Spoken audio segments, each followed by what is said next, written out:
Kia ora team and welcome to episode 39 of Yarns with Beef and Matt, brought to you by Alice Katie and Frog Grips. I'm Beef. I'm Matt. And joining us today, she is the lovely lady, the owner of CrossFit HWPO here in Te Aroha, New Zealand. It's Jillian O'Neill. How are you, mate? Hi team, I'm good. Thanks for coming in. No worries. Thanks for having us. That was the second take. Hey. I just need you guys to know that. We don't edit anything here. Jillian, how are you? Te Aroha. All your life? Lived here? No, not even a local. Wasn't born and bred, no. Okay. Where'd you grow up? Talk us through that. Oh, Morrinsville, just down the road. Oh, right. Same. But went away to university, lived in Hamilton for a while, and ended up here, usually because of a bloke, right? Oh, nice. Same. Yeah. How good. Still with the same bloke? Yes. Oh, that's good. Yep. That's always a win. It was pretty awkward with Julia Hannaford, eh? Oh, yeah. Anyway, moving on. So what was the younger Jillian doing sports-wise growing up? What was she into? Oh, I was a competitive netballer, actually. I was provincial level netballer. Thames Valley in Waikato. I was trained by Ruth Aitken at one stage. She was awesome. Yeah. And kind of netball finished. And I was just at a loss as what to do, really. Yep. And but I mean, I did every kind of sport when I was young, but netball was probably the main focus. Yeah. Was CrossFit ever on the radar back then as... It wasn't invented when Yeah. I was young. So I'm 53, and CrossFit's been in New Zealand, 15 years maybe? Yeah, say so, yeah, something like that. Yeah, so I went to the gym. I was a gym instructor for a Les Mills gym at one stage, and did stuff like that. Lots of gym stuff, lots of running. Thought I was fit until I came to my first CrossFit class. Yeah. What did you study at university? I started studying science and dropped out, came home, was lost, didn't know what to do, fumbled my way around and ended up going back to Waikato and did marketing. So I've got a background in corporate marketing. I was marketing manager for a multinational company heading up New Zealand and Australia for about 6 years, but eventually deciding to have children, the international travel just got too hard. Yeah, right. And so I had my own marketing consultancy for 22 years. Oh, true. Yeah. Nice. Whereabouts was that? I just based it at a home and I was just contracting out to all sorts of companies. I had quite a rural background. I was in animal health pharmaceuticals and so kind of did lots of different contracting work. Had lots of fun, helicopter photo shoots and it's good times. That's not bad, eh? That's not bad. Yeah, so I retired that I just closed the company about 4 years ago. Kind of got... tired of developing these amazing strategies and marketing plans and having the eyes picked out of them and people just not understanding, well, you can't do that if you haven't done that. That's not going to work unless you do that. So, but anyway, I had an absolute blast and I still love marketing. It's still my passion. Love it to bits. And just dabble in it for friends now, help them out where I can. Yeah. And so you gone from that to CrossFit. Was that sort of a overnight switch or...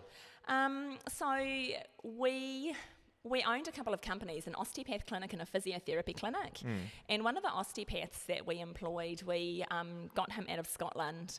And he used to come across to Te Aroha and do a couple of days in the clinic. And we actually owned this building and the physiotherapy business was upstairs. And he would come across and do some osteopathy out of that business. And he was doing CrossFit in Hamilton at the time. And when he came downstairs and saw this used to be the Salvation Army Hall. Oh, okay, yeah. So the church was upstairs. Yeah. And this was like the old-fashioned hall. You can see there's a little tea rooms and a little, past cups of tea through the hidey hole. And he came down here and said, this would make a cool CrossFit space. And we said, we didn't know anything about it. Well, we'll help you set it up if that's what you want to do. And so it got to the point where he was doing a few days of osteopathy upstairs and then he'd come down and coach some evening classes at CrossFit and it just got to grow bigger and bigger. And because we owned the building and it was our best interest for his business to be successful, we thought, well, shit, we better start doing CrossFit. And we got some employees from some of our other businesses to come in and help populate his membership and get it going. Yeah. So we kind of fell into it more than anything. Yeah. But, was it CrossFit affiliated then, or was it? Yes. Yeah, it was called Kaimai Valley CrossFit. Oh, okay. Yeah. Yeah, and that was set up maybe 8 years ago. Yep. Yeah. Nice. So and it ran for quite a few years. Yeah, and just at the end of COVID, he just decided that he'd had enough. Yeah. So. Walk us through your first CrossFit class. Oh, what do you reckon? What happened? No, I can't remember what it was, but I remember the feeling. Yeah. And I, I used to have a couple of PT sessions and go running a couple of times a week, and always took pride in being fit until I did my first CrossFit class, and then it was like, holy shit, this is next level. Yeah. I was really, really nervous because I didn't know what it was about, but instantly hooked. Just the whole variety, the challenge, learning new stuff. I find that such a buzz, learning all these new movements and things. Yeah. That's wicked, progressing in anything in life, and I suppose really this is a never-ending battle in CrossFit. There's always something else to work on, something to get better at. So yeah, 100%. totally. So yeah, it was just an instant kind of addiction, I think. Yeah. So sorry, you go. Yeah. It kind of helps that it was, I think having a sporting background, you can pick things up quite quickly, and so you felt like you were kind of making progress quickly, which is always the beginner's games. Yeah, I know. It's always good. And it's funny you say that you got hooked instantly. I know that's the same story for a lot of people, is that once you get past the sort of intimidating nature of, look at these crazy guys doing some weird stuff, once you actually have a crack and give it a go, and you're like, that sucked. Yeah. I want to be back here tomorrow. Yeah. I remember still being nervous, like for months, like, oh my God, I'm doing CrossFit, and being nervous. And the nerves was about knowing that it was going to hurt. The pain cave stuff, like not hurting as in like the weightlifting or being injured or anything like that, but knowing that you've got to push yourself past that point and that it's going to suck. Yeah. The embrace the suck thing. Yeah. That used to make me really nervous because that's probably still my least favourite part of CrossFit is going into the pain cave. Yeah. Oh, I still get nervous. I got nervous. I did a lunchtime class today. As soon as they go 10 seconds, I'm like, oh, man. Yeah, the heart rate goes. Oh, shit. Yeah. It's so Yeah. funny, man. And you sit there, you almost come up with a strategy like you're at the games or something. And you're like, it's just a freaking class. But I know. yeah, it's unreal. Unreal Yeah. experience. It is. And I see that in the newbies that are coming in now, and I still remember it. And something like if I go on holiday or I have like a few days off CrossFit and then I come back again, same thing. It's like, oh, I remember this is going to hurt. But anyway, here we are. So you own the building, and what was the guy that owned Kaimai? What was his name? Stephen Curry. So Stephen is running the affiliate. Did you have anything to do with the affiliation stuff then, or were you just No, not at all. just No, the we were landlord? just avid supporters and just helped build the membership, really spread the word around town, and trying to get as many people in for his success. And, then he keeps paying the lease, right? So that's got to be a good thing. Yeah. No, that's always Yeah, but handy. he was doing it all by himself. He was programming by himself. He was doing all of the coaching. He lived out of town, and he just had such long days. Some days he'd leave home at like 6:30 and get home at 9. Yeah.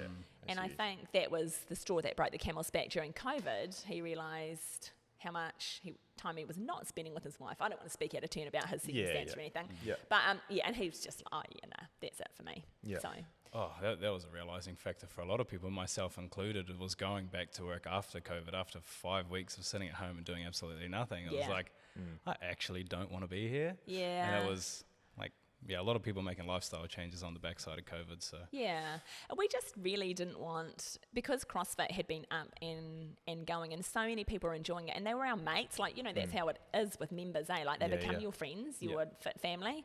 And we didn't want it to close. And we're like, if CrossFit closes, they won't go to the Globo gym. They won't keep their fitness pathway going. They love CrossFit, but they probably wouldn't go anywhere else. And so we thought, well, even if we can just keep the business ticking over to pay the lease, it doesn't matter about not making any money in the beginning. Let's just keep it all going and just see what happens. And it did limp along for a while, because I think the former owner had kind of lost a little bit of interest before that, and the membership was starting to decline. So when we took it over, we were at breaking even on the lease only at 39 members. Oh, okay, yeah. So we were happy to support it for some time. When you guys took it over, were you already coaching at that stage, or I had been coaching. I had been coaching. I did my level 1 and CrossFit Kids, CrossFit Gymnastics, and my level 2 while I was coaching. But then we were building our own home, and we decided to build our own CrossFit box up at home. And so we didn't build our home. We built our CrossFit box first. How's that for priorities? 2 years later, the house comes. So we built a big shed and a CrossFit box, and we ended up doing all our training up there in the end. And so, family juggles with kids and stuff like that. So we just decided to step out. So I hadn't been coaching down here for a couple of years by the time he left. Right. Oh, how good. So, yeah, that's what I was going to go to you, because to be affiliated, you have to have your level 1, level 2. So you obviously had that already, so that's handy enough. Talk us about your gym at home. That sounds pretty impressive. It is. We are very proud of it. It is beautiful. So that is the birthplace of CrossFit HWPO. So we decided to build this beautiful gym, and we didn't set it up like a commercial gym, aka we overcapitalized. Right. We decided to be a Rogue exclusive gym, we had just signed a deal to become the exclusive distributors in New Zealand for Killcliff, and so we were flying up to the US to meet with them.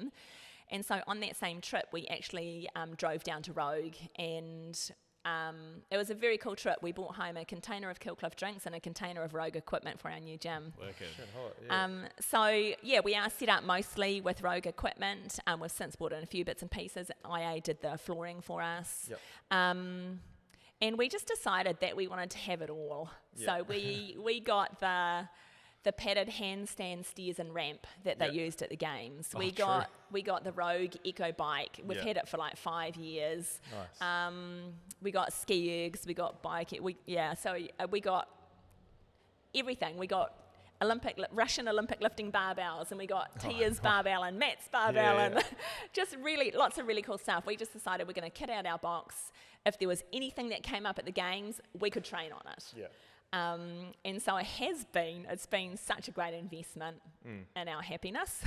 No doubt. And we also, being masters athletes, knew the benefit of recovering as much as you're training. So we imported a float pod out of the UK. Oh, shit, and we installed an ice bath and a sauna. Nice. So, How do those float pods go? I've never used one before. Well, I don't use it enough, to be fair. Is it Epsom salts and body temp water? So it's kind of like a spa pool with a domed lid on it. And there's 1,000 litres of water, and you dissolve 500 kgs of Epsom salts in it. Right. And it changes the specific gravity of the water. It's like the Dead Sea, like you can only but float. The water's only maybe, 30 centimetres deep. So if you sit up, your bum will hit the ground, so you can't drown in it. And it's a total sensory deprivation pod, really. You turn the lights off, there's no sound, you've got earplugs in, it's pitch black, and you're floating, and you can't tell, like the air's heated as well, so you can't tell what part of your body is in or out of the water unless you move and you've got the water sensation. So it's great for recovery, but it takes time, and if you're training and recovering, that's a lot of hours in the day, and so I have actually just turned it off, because I haven't been using it heaps. But I'll get it cranked again, and because I've seen bits and pieces on YouTube, but obviously the stuff on YouTube, you never know what's legit and what's people just being dicks just to make some. The float pod is pretty amazing. I mean, I make jokes about coming out feeling like I've had an oil and lube change. Like your joints are all smooth, and so the Epsom salts is so great for your muscles. It's also great for all your nervous system and sleeping, and all that side of things. The fact that you're unweighted during the time because you're just floating around in space. Doctors are prescribing it for a lot of morbidly obese people now to take stress off the joints. But it also puts you into a certain brainwave state, the theta or theta brainwave state, and it's kind of semi-meditative. So they reckon an hour float's the equivalent to a 6 hours sleep, and yet you can still sleep at night. It doesn't affect your sleep. So it's pretty cool. Some of the stuff I've seen online, like people, I think it's more the sensory deprivation, like they're going in, they're staying in there for an hour, but after about 20 minutes you're fidgeting because we're so used to having phones and TVs, and there's always something going on, something to do or happening, and to go in there and have all senses cut off, nothing to focus on, but you're just lying there thinking that people like actually panic and they can't handle it. It's actually a learned skill to float, and you can set how long you want to float for. So at the beginning of the float, And there's some soothing music to help you get into the groove, and then the music will stop after 5 or 10 minutes, and then you're in peace, and then the music comes on again, and that's to make you aware of when you're about to get out, when the session's over. Okay, yeah. So you can set the session to be, and I'd recommend a first timer to do 30 minutes. So there's some, 10 minutes at the beginning of music and 5 minutes at the end, so they've only got 15 minutes of complete utter silence. Nothing. But then you extend that out. But I mean, I can jump in there for an hour and fall asleep. So you're floating on your back, and so it's not uncommon for me to do the, wake yourself up and splash yourself. It's very becoming. So you do kind of fall asleep, and That's wicked. Yeah, We might it's have to pretty go cool. for a float. Well, bro. yeah, because I struggle with silence. I have to sleep with white noise. I struggle with silence here, so that'll be interesting. I'll give it a go. I might freak out. The soundtracks are like whales. Oh yeah, And how stuff good. like that, That or might put me to birds in sleep. the forest and Yeah. things. So you Yeah. and you can opt to have it on the whole time, but I think that defeats the purpose. I roomed with him for a night. We were staying up in Auckland at Champs, and he's like, Oh yeah. "Oh, bro, I need to play this." Eh? And I was like, "Oh, yeah, all good." And then like 10 minutes later, I was like, "Does it turn off?" Oh, okay, yeah. Anyway, back to your story. When did you affiliate HWPO at the home gym then? So we've had the affiliation for 6 years. So it's- this box was still running as Kaimai Valley CrossFit, Yep. and we affiliated CrossFit HWPO. It's nearly 7 years actually. Okay. Yep. We noticed that Matt Fraser used the hashtag every now and then. Yeah. And we didn't do it because it was Matt Fraser's hashtag. We did it because actually we really loved that idea of hard work pays off. Yeah. It just really resonated with us. Righto. Not just for CrossFit, but a general kind of philosophy in life. Yeah, and in yeah. fact, we've set up a company called HWPO Limited, which owns CrossFit HWPO. Yep. Just because, we just love that Nice. whole ethos behind it. Did Yeah. you have the two affiliations at one point, Kaimai and HWPO? No, so Did you go Kaimai straight was Stevens, and when Right. he closed that down, we moved our affiliation from our address down to here. Yeah. Yeah. Oh, nice. So yeah, Okay, so that's Just just rebranded. a shift of address. It didn't need to be. yeah, Okay. it's quite a simple. You can change locations. The affiliate's linked to me, so if we ever sold this CrossFit box, for example, the affiliation name will go back with me. Yeah. So the person that would buy this would have to re-affiliate under a different name. Fair. Walk us through. For context, we are in Te Aroha. It's a very small, I'd like to say rural town here in Very New much Zealand. so. You know, it's rural when you hit the rolling hills on the way in. But obviously HWPO being sort of a world-renowned saying, brand, however you want to look at it, how did that go down with Matt and the team over at Hard Work Pays Off? Yeah, it's been quite interesting because, as I said, we've had it for 6 to 7 years, and we just saw it grow before our eyes. Like, we never dreamed that it was going to be a brand that he would make famous. Yeah. I think the fact that we're a tiny wee box, 70 members, tucked away in rural New Zealand, is a good thing. Yeah. We haven't had a website. We're actually just in the process of building a website now. So we've kind of been flying under the radar because it was just our private box affiliation, right? I mean, we weren't planning to have members or classes or anything like that. But when we moved it down here, so heard nothing really, and in fact I went up to the CrossFit Games in 2022 with Ryan McCarthy, who is a New Zealand Masters athlete, just to support him. He was one of our Killcliff sponsored athletes, and so I went up with him, and so I was his coach, chief cook and bottle wash mainly. But I got to go through the athlete check-in and have that amazing experience. I feel really honoured for That's so shared cool. that. And Matt O'Keefe was there. Yeah. And I am not shy. I fangirl everybody, and I bowled on up to Matt O'Keefe and said, do you know what? Our CrossFit box is called HWPO. And he's like, really? I'm like, yeah. And that was it. And I kind of thought, maybe that puts us on the radar or something. But no, I never heard anything until maybe November last year. We got a message through Instagram to our CrossFit HWPO page from Harry Paley, who moved from Comp Train to be HWPO's COO. he was really respectful and just said, oh, hey, look, Matt decided that he wanted to have an affiliate. Obviously, that's better for his athletes because they were having to travel to a affiliate to complete their open and stuff. And all that sort of thing. So it made complete sense for him to affiliate. And then, of course, when they went to lodge the name with CrossFit HQ, it's like, taken. So that was the first time that we really,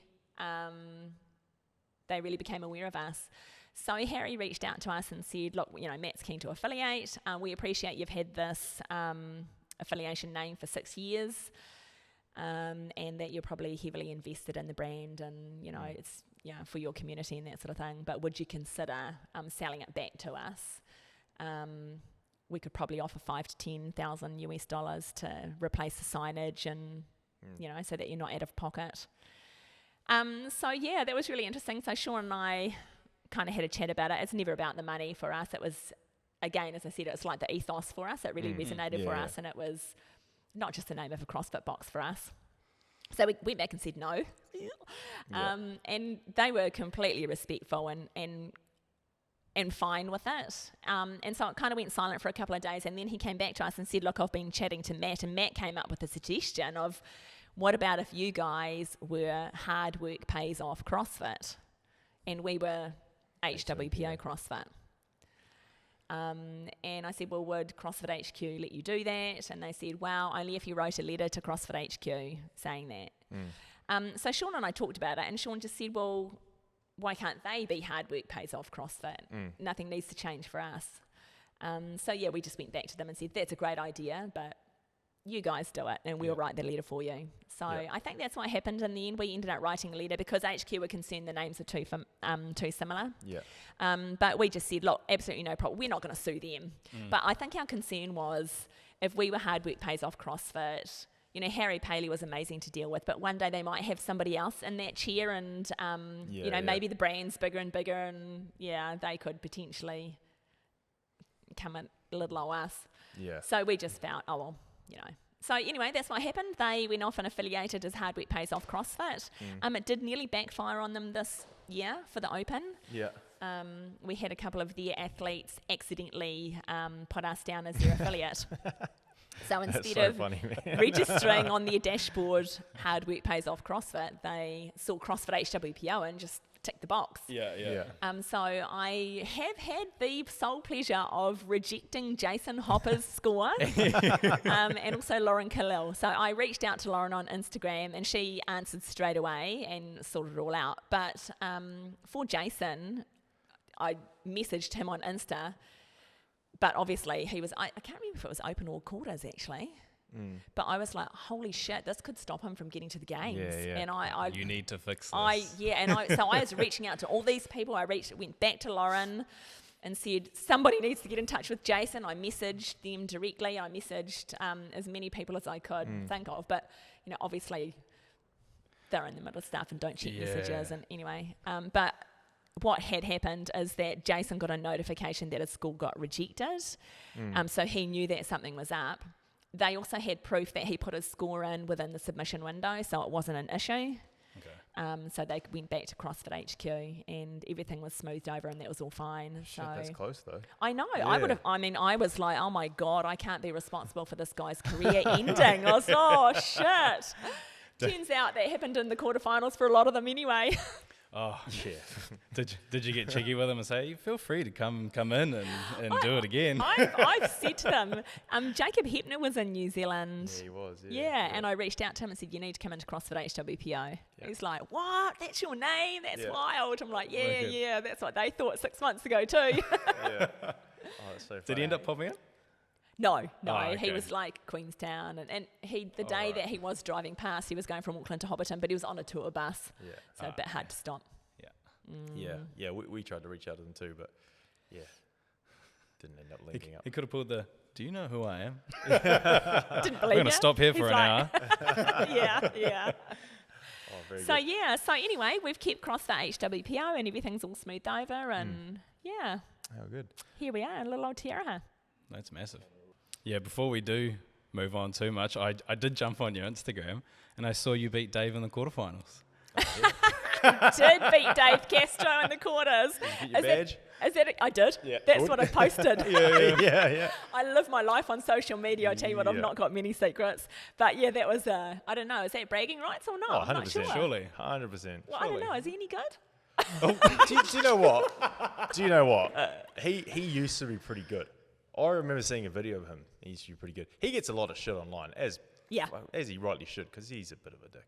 But he used to be a bit of a gun, eh? So yeah, I'd take that. I think he's good 100%. at gymnastics, bar muscle ups and stuff like that. Yeah. And when, to be fair, I am 53, so I Dusted don't. him.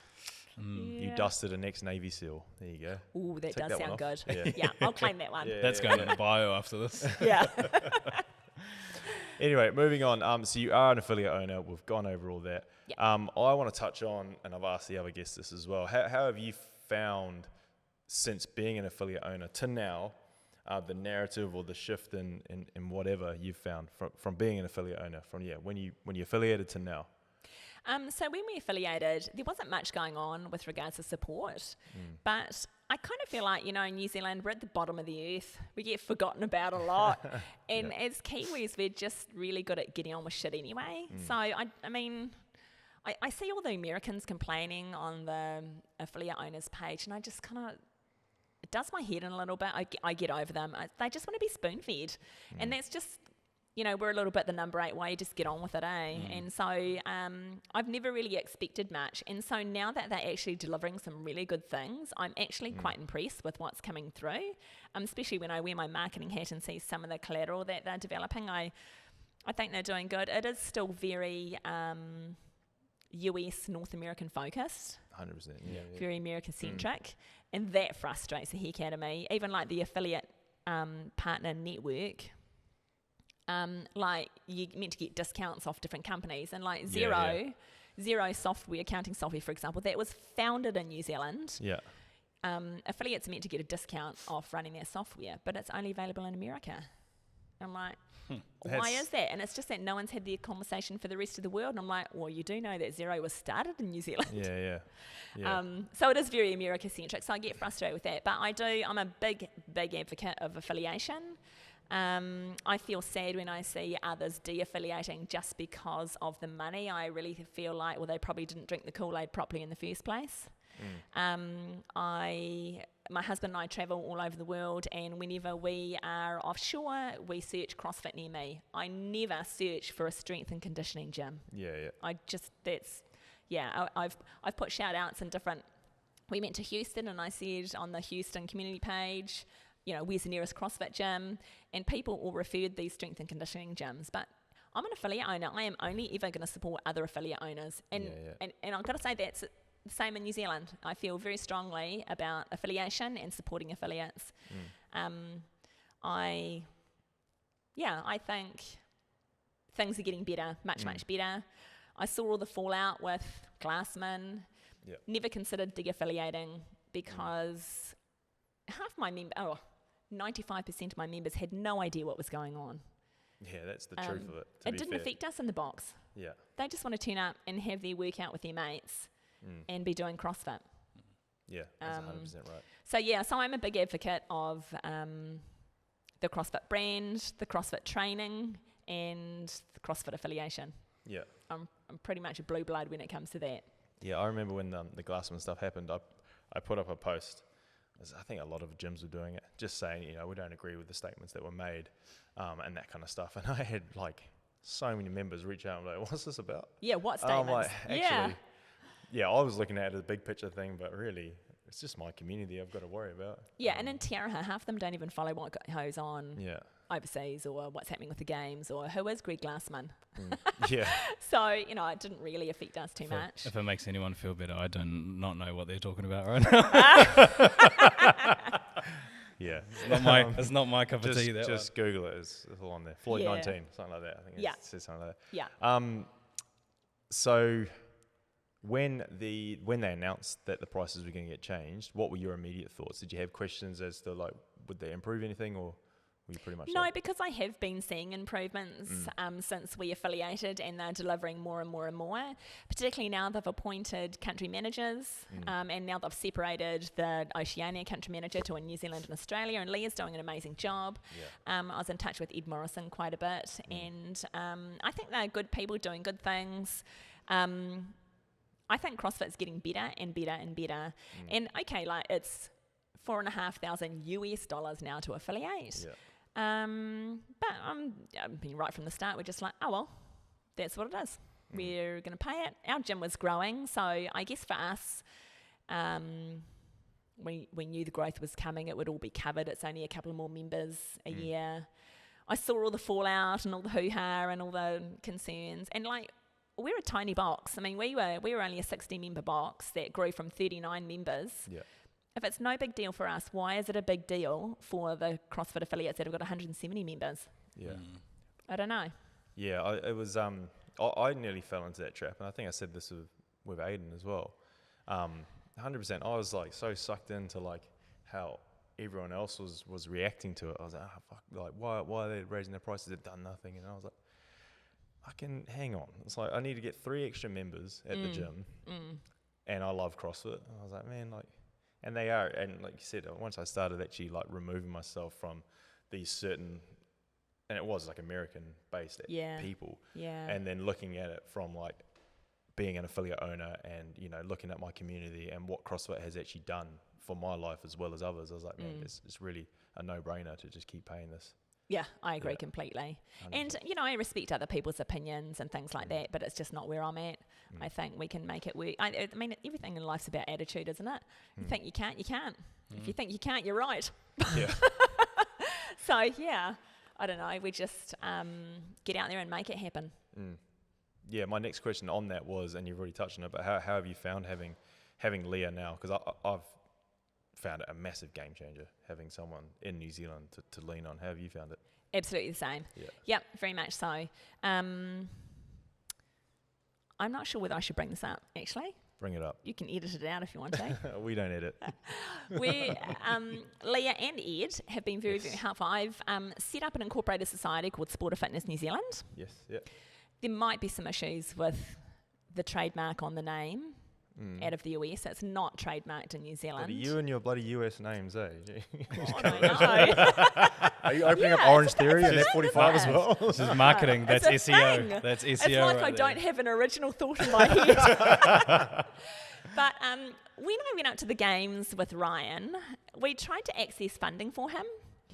And we couldn't get anything. We could not get a cent. A, because he was an individual, and a lot of funding organisations only fund teams. And 2, because CrossFit was not actually a recognised sport in New Zealand. And I specifically remember Ryan being really uncomfortable with starting up a Give a Little page. So I started up. And he was just very uncomfortable with people giving him money. It turns out it was amazing, and people want to give and want to support you. 100%. But I just remember the level of discomfort, and that it's a significant cost personally. And I just remember thinking, you know, these guys are in the top 0.2% of the world, and they are representing New Zealand, and we could get jack shit for them. And so we had to do MIQ on the way home. In that 2 weeks, I'm like, fuck it. I'm going to see if I can get something going. So I started an incorporated society called Sport of Fitness New Zealand. And the idea is that we are the sporting body for CrossFit in New Zealand.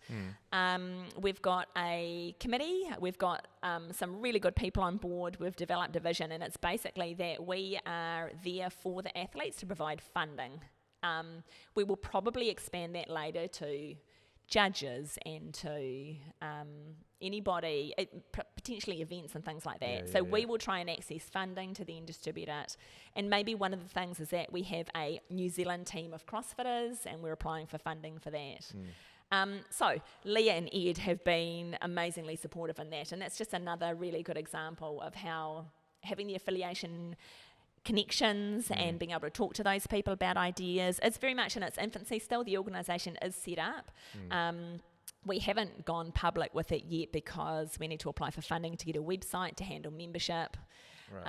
But we have had some really cool things happen. For example, with the Torian Pro coming up, there's 3 firefighters that can't get annual leave unless it's for New Zealand representation in sport. And so we were actually able to write them letters to the New Zealand Fire Service to say, these guys are repping New Zealand, they're in the top, top level, and they've all had their leave approved. That is so cool. Yeah. So anyway, it's just in its infancy. It's a cool idea. Shit, there's so much to do and so little time. And anyway, if anyone's interested in helping, big shout out there. Anyway, it's slow steps because it's just a very small group of us that are trying to get some things done, and funding's always fun. What I love about that is that New Zealanders, and we've probably said this on a million of these podcasts, New Zealanders, like you said, like Ryan McCarthy, hate putting their hand up, they hate just that tall poppy syndrome. It's like, no, just keep your head down and get on with it. So to actually go out there and set something up like that is so amazing. It's going to help so many New Zealanders. I had a girl, a teenager, she qualified for the games on a countback. She was like, it'd be top 20, I think, in the teens at that time. Yeah. She came 23rd. She ended up making it. And the cost, because she couldn't go on her own. She had to go with her parents. And they ended up having to turn down the spot because they couldn't get funding. Yeah. And the cost of it was going to be massive. And I was like, man, that she may never, ever get another opportunity to go to the CrossFit Games. I think it's massive what you're doing. That's really cool. I remember Luke Fiso being the same when he went up as the country champion, and he put up a Give a Little page, and he was really humble about it all too, and just hated the fact that he had to do that. But there's no other way. You just, there's only so much that you can keep forking out, and it's such an expense up there because ideally you're going a couple of weeks before the games to acclimatise. Yeah. It's tough, and I just remember thinking it's just so unfair. There was all these other sports that are, I don't know, I think I jumped into one of the funding things and it had a list of people that had received funding the year before, and it's just like, it's an 8-year-old's soccer team got $5,000 for uniforms. Oh, wow. Yeah. Good on them. Which is good, I know what you mean. But don't get me wrong. But I'm like, why can't this elite athlete that has spent so much time and, anyway, bit of a bandwagon.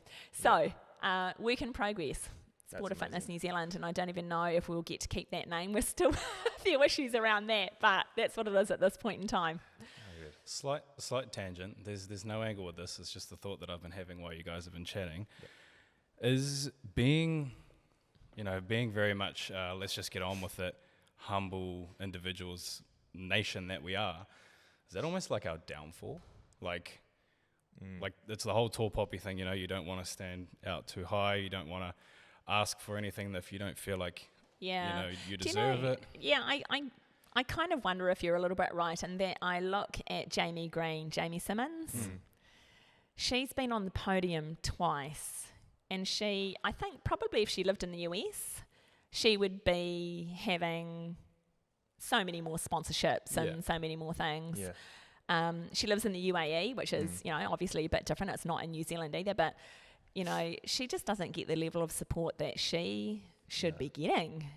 And she's humble about it and acceptant of it, I assume. I mean, I haven't talked to her about it, but maybe we should be the squeaky wheel. But then I jump on those affiliate owner pages and see the squeaky wheels, and I'm like, oh, fuck, just stop. So, I don't know, Like, not even like the squeaky wheel side of things. I'm even looking at it from like a media background. You've got personalities like the Buttery Bros, and like some of their most recent content, I enjoy watching it, and I'm sure majority of the world does, and they are just very good at promoting themselves. They're very good at being out there, outspoken. Maybe it's why we don't have enough spots, to the games and stuff like that, because I, as a content creator myself, can't imagine holding a camera and trying to be that energetic in front of it. It's not, I know, like, as a Kiwi, I'm just like, cringe, don't do that. Yeah. For what it's worth, they're not like that all the time. I sat behind them at the CrossFit Games, and they were looking pretty knackered. But that's just sorry, it. Marsden. But that's a lot of online personalities. It is because the camera's on. As soon as the camera's off, it's like, and then normal people like the rest of us, it's just maybe. I mean, our population is a little bit of a with only 5 million Kiwis versus I don't know how many tens of millions US. So I guess numbers does drive a lot of it with regards to dollars and eyes on screens and things like that, doesn't it? But I think Kiwis are potentially quite bad at putting themselves forward. You look like you're skating. Yeah, exactly. And I think you should feel proud of your achievements and put them out there. But yeah, not everybody feels comfortable doing that. I still struggle with that, even like seeing people online. Like I'll have an instant thought, like they'll be doing, I'm like, oh, he's showing off, and I'm like, man, like fuck, they actually worked hard to get that. Like, it's okay. Yeah. To do that, but I need to get rid of that. But and you know, social media's highlight reels, right? Not everybody always only puts up the good shit. There's probably 10 million failures behind it, but. And it's funny because we all know that, but we still compare ourselves to people online. Yeah. It's like, you're comparing your worst days to their best days. Yeah. I think we're getting better at it. I think we're getting better at understanding the impact that social media has negatively on a lot of people, and I think just keep flicking by. Oh, good. Just anyway, a thought. I think we'll aim to wrap this up. I know Beef likes to end this with a couple of questions. To be fair, you may have already answered it. Yeah. So we wrap these up now. Our previous guest, Bryce Sheriff, has left you a question, but you may have already answered it. Oh. His question was, how have you seen CrossFit change? Oh no, how would you like to see? Okay, I wrote it down, team. I wrote it down. Before you get into that, there was one other question you wanted to ask before that one. Oh, I'm going to ask it. Yeah. Okay, I'm going to ask it. ask All right, sweet as. Is there anyone in your experience from being a CrossFit affiliate owner, being a CrossFit coach, that has inspired you? Someone from the gym? Oh, someone from within my own membership? Yeah. Oh, God, all of them on a daily basis mostly, and I know that's such a generic answer. Yeah. There is actually a member that has now relocated down to Southland, and he was a very, very big Tongan guy that had never really done any exercise before, and he consistently turned up for about 8 years. Oh, yeah. Wow. And completely transformed himself. Changed his eating habits, changed his approach to life, changed his mindset. You know, like CrossFit does develop that mental toughness, and that transferred over into his life as well. He was amazing. He was just such a different person from the person that I look at 8 years ago to the person he is now. A, you wouldn't recognise him to look at, or B, to talk to. And he was so shy and timid. Yeah. And I guess part of that would have been about self-conscious. And then he ended up being the cheeky guy at the back of the class, poking fun at everybody, giving everything a go, and having a body that was capable of doing that. And that was so freaking amazing. Yeah. The other one that springs to mind is we have an adaptive athlete in our box. I think you might be catching up with Josh Lumans at some other point in time. He is a below-the-knee amputee. He's qualified for the adaptive semi-finals, which happens this weekend. And I actually love having Josh in the class because he just trains like everybody else does. There's very few limitations. He's doing box jumps and double unders. He's pretty amazing. And what I really, really love is when I run an on-ramp class and he's in the class beforehand and they might be watching and they're thinking they can't do CrossFit, and I point out Josh and they're like, oh shit. Okay, so we've really got no excuses now. But Josh is another guy that's really transformed himself. He was another guy that was a little bit timid, a little bit shy, kind of a little bit socially awkward in class at the beginning, and now he's in there giving cheek, and I'll use him for the demo sometimes, and he really doesn't mind. I think he probably quite likes it actually. And awesome. He's kind of like, don't you tell me I can't do something sort of attitude, and I freaking love that. But there are so many people that are getting firsts in the gym. So many. I love seeing young girls grow in their mindset when they actually realise that, okay, they're not built to be a cross-country runner, but man, can they move some tin. And I fucking love that. And it is empowering for them to see that they can be strong and good at something. And I really love that too, showing the young girls that they can actually be really good. And there's no physique. That's, you don't fit the mould, who cares? And I love that with CrossFit. You can walk into a class and there are so many shapes and sizes, and you cannot pick who's going to be good and who isn't. Yeah, 100%, man. It's just a leveler. Yeah. Hard out. And I love the social, like the society, how it's changed over the last 10, 15 years, or since I was at school anyway, back when being skinny was being cool, and now being strong is being cool. And like girls out lifting me at the gym, so bit of an ego hit, but at the same time it just pushes me to be better. And like the other day I'm sort of just getting back into CrossFit, so I was taking it easy. And it was single dumbbell snatches was one of the movements, but it was only 6 reps, so you're supposed to go heavy. They had 37.5 for the men up on the board, and I was like, okay, I'm gonna go 22s. But then one of the girls grabbed the 22s. I was like, I go to 25. I'll go the 30s then. My 25s are gone. I was like, love that. No. Yeah, you were too slow for the next weight up. I'm on the 30s then. It's cool. I kind of wish some of the bigger companies would get with the groove on that though. Like I saw an advert for Nike the other day, and they're still putting skinny models in clothes. They've got no muscle definition. I'm like, clearly she doesn't do CrossFit. But anyway. Just real quick, what were the names of those two you said there? So the first person that I talked about, his name's Pat Latu. And the second guy is Joshua Lumens. Nice. Oh, shout out to you two, absolute legends. Yeah. Crushing Good stuff, team. All right. Back to me. Yes. Have you got it now? No. Okay. Bryce would like to know, where do you see CrossFit in the next 10 years? Ooh, crikey. Expanding. I mean, now that they've got the pit teams and the legends and the adaptive, wheelwide adaptive and the games, I think each one of those is only going to get bigger and bigger and bigger, and I think that's a good thing. In the beginning, my first reaction, I was a bit bummed that being a Masters athlete, that Masters have split off from the CrossFit Games, because I love rubbing shoulders with the elites and going up to them and fangirling them and things. And then I thought, I'm going to miss that opportunity. But holy cow, have you seen who's in the Masters categories these days? Sam Dancer and the golden era. Sam Briggs. And there are so many amazing people. So I can see those growing, and I think that's great. It gives more of us average Joe blogs an opportunity to make the games, especially now, like for our age group, it used to be down to top 10 and it's back to top 30 now. So there's a real shot at actually getting there. And the coverage is better, surely. Yeah, exactly. So I can see CrossFit growing a lot. I love their goal. It's a big, hairy, audacious goal of having how many million people CrossFit. I would like to see that in affiliates, not in garages, but that's just about the affiliate model growing. And I want to see CrossFit become, I think it probably is getting there, quite an exclusive brand, in that I feel that our training and our methodology, the training of the trainers, all that sort of thing is, I don't want to say better, that sounds really mean to everybody else, but it's really fucking good.